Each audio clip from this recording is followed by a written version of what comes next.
Should we or shouldn't we take the COVID-19 vaccine? Is it going to become a mandate in the near future? Are you selfish for not wanting to take it? What about all of the detractors to the vaccine? And how about that one video of that nurse who got the vaccine and shortly thereafter passed out? Let's talk about that today. I'm once again joined by Bethany and Robin. How are you two Great. ladies? Really good. Thanks for having me. Glad to have you all back. Absolutely. It's a wonderful time every time. And in fact, you are a fan favorite. I get the most feedback about y'all, and people have been wondering where you've been. So I'm glad to have you back. So let's start off today talking to Dr. Bethany Reif.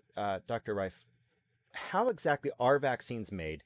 And what's the general process? What are we doing here? And what are some of the eccentricities about how this particular vaccine, we're talking more about the Pfizer because that's one of the highest profile names. But if you have any other information to lend, absolutely. Go ahead and tell my audience how vaccines are made and how this particular one was approved and etc. Okay, so the basic, this is a new technology, this mRNA thing that Pfizer and Moderna have done. I'm most familiar with the Pfizer vaccine just because that's the one that's actually currently released and currently being given in the medical field. So the mRNA it's a piece of messenger RNA is what that's called, is what that M stands for. And what that does is it sits in your cytoplasm. It enters the cytoplasm of your cell. It does not enter the nucleus. It cannot change, it cannot affect or change your DNA. And in the cytoplasm of your cell, the mRNA is able to get to enter the cytoplasm.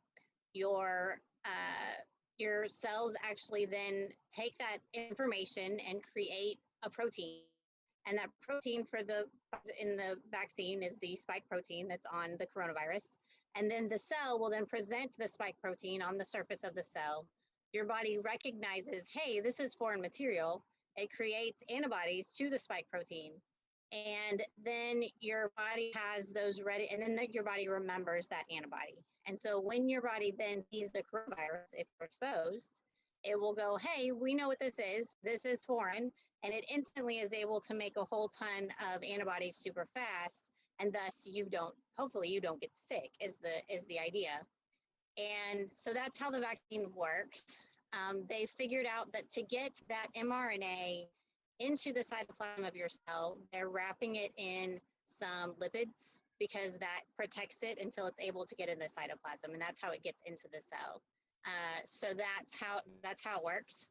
And this is a brand new technology. So as far as how they created it, I do know I don't work in a lab. I don't know how like laboratories, technically do these things and all the things involved in that.